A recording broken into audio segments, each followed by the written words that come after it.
So this week I'm out reviewing and road testing the latest 2025 Audi Q4. Now the Q4 is an all-electric car. It's a subcompact SUV. It's one of 4 all-electric vehicles that Audi currently produce. The Q4 was launched back in 2021.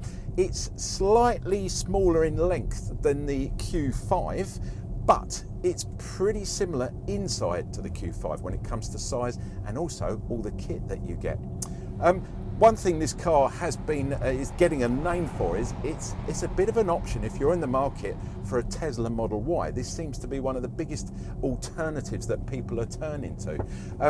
Let's find out why, because that's what our job is here at The Player, is to review the car and give you our individual opinion of what we think of it. So you're watching me, AJ, on The Player YouTube channel. If you've never seen us before, then check out our little promo video that's coming up in a second, because it shows we don't just do car reviews. I mean, primarily we do, but you'll see what else we do as well. It's well worth a watch. If you're a regular visitor to the channel or a subscriber even, guys, you know what to do. You skip to the next bit. The rest of you, I'll catch you in a minute and a half.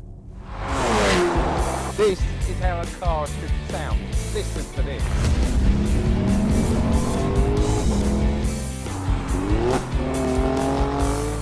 I didn't really push it either. I was just having a bit of fun. Oh, really?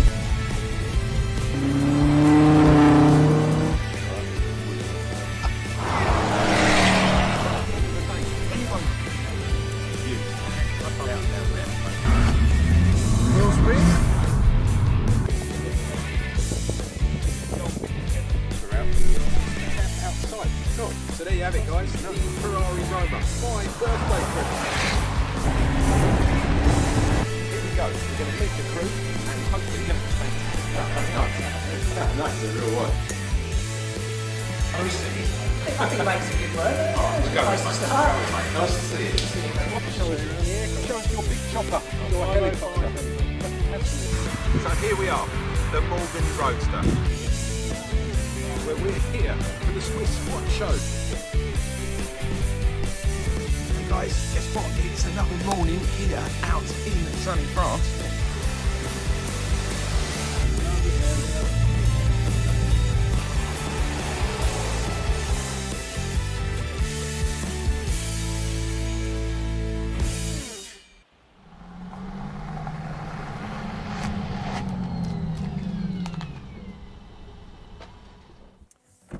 There are a couple of different styles to this car. There's a sleeker version of this one called the Sportback, and then you've got 3 different trim levels. Your entry level car is simply known as the Sport, and that's going to relieve you of around £52,000. Then jumping up from that, you've got the S-Line, which will start from around £55,000, and top of the range cars are simply known as Black Editions, and they will relieve your wallet of upwards of £57,000. When it comes to colour choices with your Audi Q4, you're spoilt for choice. There are 8 different colours available. If you like Pebble Grey, it's included in the price. You're not going to pay any extra for your Pebble Grey. However, all the others, you're going to pay an extra £695 on top, or from an extra £695, because my favourite colour is called Aurora Violet. It's a metallic colour. Check it out when you go down to the sales room to try one of these out. It's absolutely stunning. That's an extra £1,095, but I think it's really worth it. Entry-level cars get 19-inch rims, mid-range get 20s, and top of the range, that's your Black Edition, comes with a set of 21-inch rims. So, what do you get with the entry-level car for £52,000? Well, on the outside, entry-level, or Sport as they are known, gets a decent set of LED headlights and some powerful LED running lights. The windscreen is made from heat insulating glass with some auto rain sensing wipers. Plus, there are a couple of foldy innie mirrors that heat up in the winter. Round at the back, there are some nicely designed LED rear clusters, as well as a useful rear wash and wipe, and the car is finished off with some nice full-length roof rails. Jumping inside, as you would expect from a premium Audi SUV, the finish and attention to detail is exceptional. The Q4 entry level gets a well-bolstered pair of front sport seats that are easily adjustable and superbly comfortable, especially on long journeys. Entry level Audi Q4s get the benefit of tri-zone air climate control, which means your passengers also benefit from air conditioning in the rear. Audi Q4s come packed with a decent selection of tech and safety. There's adaptive cruise control with a speed limiter, camera-based sign recognition, a DAB radio, Bluetooth connectivity, Android Auto, and the very handy wireless Apple Play. Behind the multifunction sports steering wheel, there's a decent 10.25-inch driver's display. Q4s get lane departure warning system, swerve assist, turn assist, as well as a drowsiness monitor. In the centre, there's a central 11.6-inch TFT touchscreen, which incorporates an MMI sat-nav system, plus a handy reverse camera. There's a tyre pressure monitor, as well as Audi's amazing pre-sense, both front and rear, with pedestrian and cyclist detection. Finally, the car has keyless entry and keyless ignition. There's a couple of USB-C charging ports and an impressive 8-speaker surround sound system that includes a subwoofer and an amplifier. All Q4s get an electronically assisted boot lift, which is rather handy. Inside is a nice large space. It's around 520 litres with the seats up. You can fold the seats down 40, 40, 20, with the central section being the ski hatch, as they like to call it. Once all the seats are folded, you've got a whopping 1,500 litres of space. That's easily enough to throw a bike in with the front wheel still attached. In the back for the passengers, it is geared up for 3 across. However, I wouldn't say this would be on a long journey. It's more of a lift home from the pub or the restaurant. There's ISOFIX points, which are really easy to find and easy to locate the kiddie seats. Plus, you'll get recessed seat belts, which make sliding across much easier. In the back, you've got the addition of the tri-zone air climate control, which is really good for the passengers, as you can select your desired temperature and the amount of air that is coming out, without having to ask the driver or the passenger to do this for you. In addition, you'll find a couple of USBs for charging, which will stop any arguments amongst the kids when they need to charge their peripherals on long journeys. When it comes to range and power options, the Q4 has it pretty much covered. There's several different options available, which starts with a 63 kilowatt battery mated to 150 kilowatts, that's 204 brake horsepower equivalent motor, that drives the rear wheels only. It'll do 0 to 60 in around 8 seconds with a top speed of 100 miles an hour and a range of around 250 miles in perfect weather and driving conditions.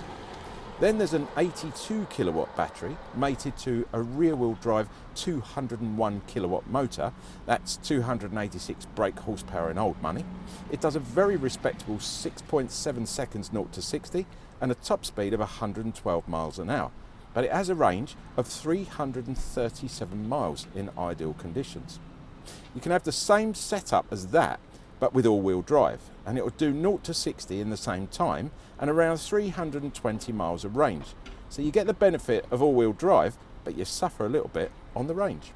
Finally, and this is my preferred option, there's an 82 kilowatt battery mated to a 250 kilowatt motor.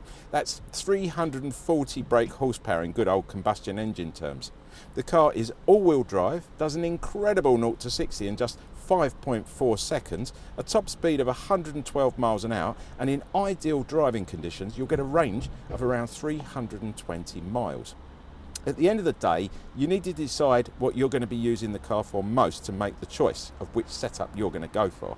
I suggest you chat to your Audi salesperson about all the options, as they'll give you the very best advice. When it comes to charging the Q4, life couldn't get much simpler if you can find yourself a decent charge station like we've got here today. This is a 150 kilowatt charge station, and it will be costing you around about 80 pence per unit. So bear that in mind when you're out on the road. It's a lot more expensive than when you're at home on the home charger. Now, standard E-Trons can charge up to 165 kilowatts per hour, and the Quattro version, like we've got here today, can charge up to 175. Now either way, you're talking between 24 and 28 minutes to go from 10 to 80%. But do bear in mind, as I said, when you're out on the road, it's going to cost you a few bob. Now, the way forward with these cars is to get yourself a home charger, 7.2 kilowatt home charger. If you get on a decent tariff, it's only going to cost you from around 14 pence per kilowatt. That's a big difference to where we are here today. Now that will take about 5.5 hours to go from 10 to 100% full. So basically you come home from a day out or wherever you've been, stick it on charge, leave it overnight, costs you pennies, and it's all ready to go the next day. The good thing is, no matter what Audi car you go for, you're going to get a decent warranty, because Audi do decent warranties. It's 3 years or 60,000 miles, whichever comes first. However, when it comes to the Q4, being an all-electric vehicle, you also get a battery warranty. Now the battery warranty is going to cover you for battery health. Now if the health of the battery, it's called degradation, drops over a period of time to below 70%, Audi will step in and replace all those parts, whatever needs doing, to bring it back up to that 100% again. Now that you're covered for 8 years to 100,000 miles, which in my books I think is pretty good. It's going to cover you for the life of this car, trust me. You also get a 12-year anti-perforation warranty. Anti-perforation, any rusty bits underneath that you can't see. Very unlikely with a modern Audi car, but it's there for 12 years nonetheless. You also get a 3-year paint warranty for these beautiful paintworks that you get with these cars. And on top of that, from the minute you drive your Audi, whatever one it is, off the forecourt, you're going to be covered with Audi's roadside assistance. Now another thing that Audi do, and I suggest when you go down for a test drive, have a chat with your salesperson and they'll talk to you about increasing the length of the warranty. You can go 4 or even 5 years for as little as £129 per year. So check with the Audi salesperson on that. And the other thing, finally, just to mention, check with your Audi salesperson about those extra packs. So if you want to add in, like, you know, a tech pack or a comfort pack or all those other packs that I mentioned earlier on, then just ask about those as well and they'll go through all that rather than me stand here and bore you with all of that. Let's head over to me out in the car for the summary.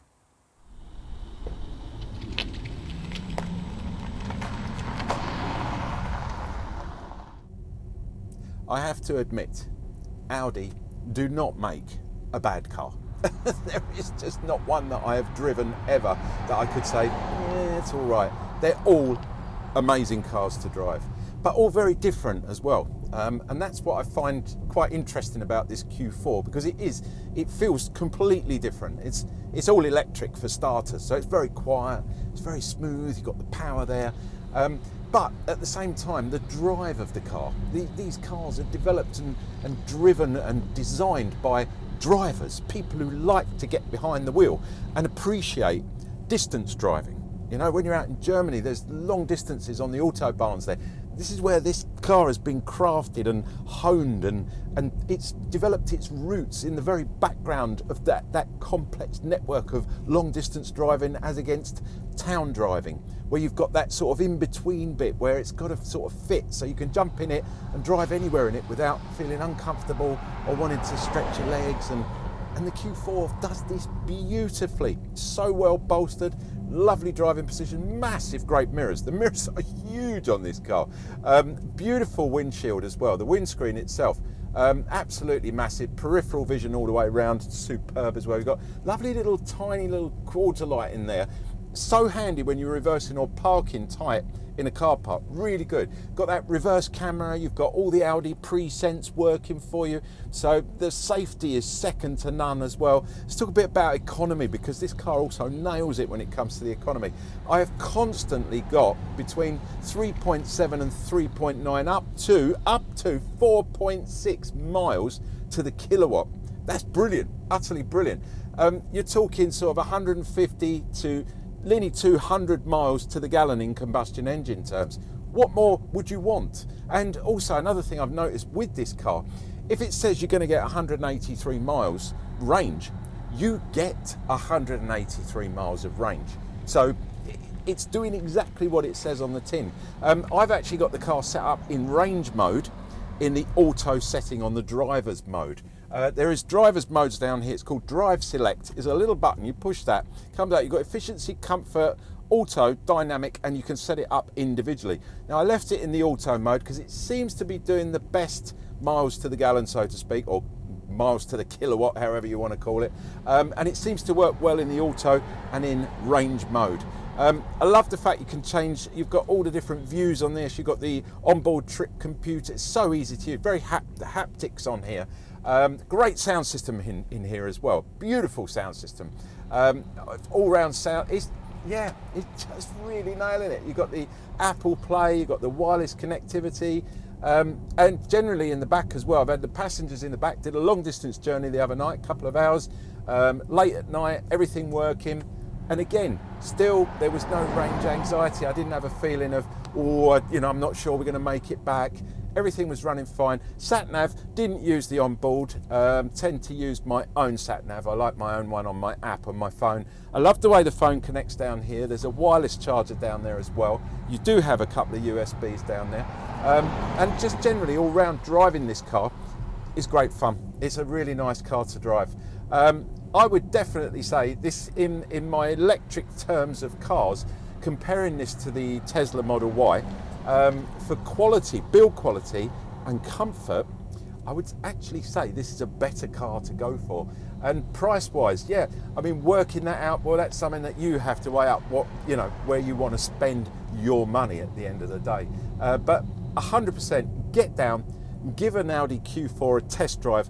You're going to be mightily impressed. Thanks for watching, guys. I hope you enjoyed the video. Don't forget, like, subscribe and comment, because comments matter.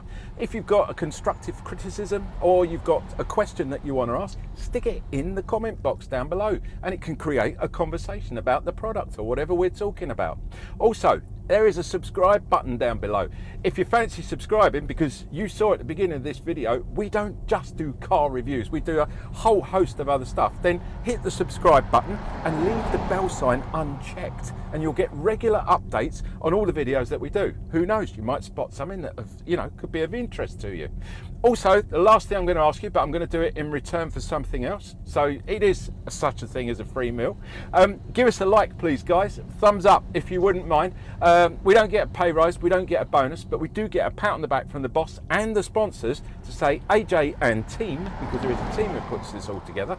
Well done, you've done a good job. You got loads of likes on that last video, so it kind of keeps us in a job in a way. So, but in return for that, as I said, I'll give you something back, because there is such a thing as a free lunch. It's called the Player Bookazine, because we aren't just a YouTube channel, we are a much bigger organisation, and we produce a massive 220-page men's lifestyle bookazine. Now, bookazine is a magazine with a hardback cover, but it comes out on the frequency of a magazine. So in our case, the Player comes out every 3 months. Now, you can have the online version of this, because the actual book itself is £100, which is quite a lot of money. Feel free to sign up for a £100 copy if you really want to, but go for the free version first if I was you. Just head over to www.theplayer.co.uk. It's going to come up somewhere down here now. Editor, if you wouldn't mind sticking that up. And you will get the access to the perfect magazine for us guys. It's a men's lifestyle magazine. It's 220 pages, as I said, of all things we love. Look, I'm holding one up now. You can see what it looks like. And now I'm going to flick through the pages and show you. There are cars, there are boats, there are motorcycles, there's jet skis, there's holidays, there's golf, there's food, there's interviews. I keep going on and on and on about it. Sign up. You just need your name and an email. It's as simple as that. No inside leg measurement. Don't worry about how many dogs you've got or how many times you've been married. Not interested. Just a name and an email. Thanks, guys. Thanks for watching. Catch you next week. Something different. This is AJ signing out.